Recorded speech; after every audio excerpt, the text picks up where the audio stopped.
Hey YouTube, Skarpio here, and I'm bringing you a brand new YouTube series called Intro to PVM. It's based on one of my favorite games called RuneScape, where PVM is really complicated.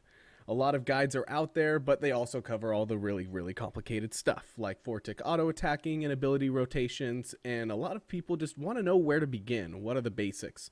So here's my Intro to PVM series, starting with prayer flicking. Enjoy the video.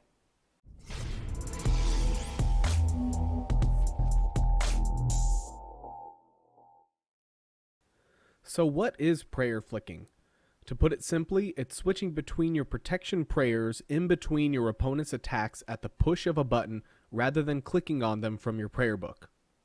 Prayer flicking is a great tool to have down when learning PVM because it helps when fighting most bosses to cut down on food intake or even required to survive the fight.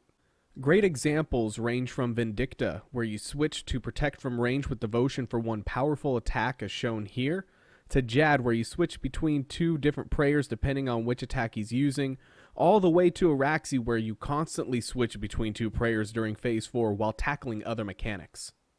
By the end of this video, you'll have your prayers keybound and on your way to practicing prayer flicking, and after lots of practice, you'll get to a point where you don't think about it and can focus on the rest of the fight.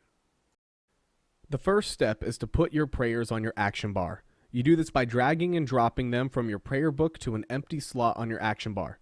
Most beginners can start with just the two prayers you plan to switch between, but I recommend putting all three and soul split, and keybinding each of them by right-clicking and choosing the custom keybind option.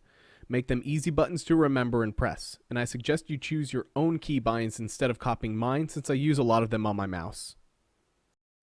Next, you'll want to get some practice in at the Combat Academy in Lumbridge. It's a safe place to hit dummies without taking any damage. Just start by attacking any dummy and switch between your prayers. This is the best time to see if your keybinds feel easy and natural. If it feels too far to press, you might want to switch some keybinds around until you figure out what works best for you. After that, it's time to take those keybinds and commit them to memory. Really get that muscle memory down.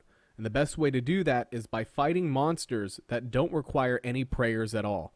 This way you're still getting that practice in, but without the risk of death. Now it's time to put it all to the test. Try taking on Jad in the fight caves, and let me know in the comments below how it went. My next video will be on Resonance, coming out next Friday. Comment below any videos you would like to see, and be sure to like and subscribe, and thanks for watching.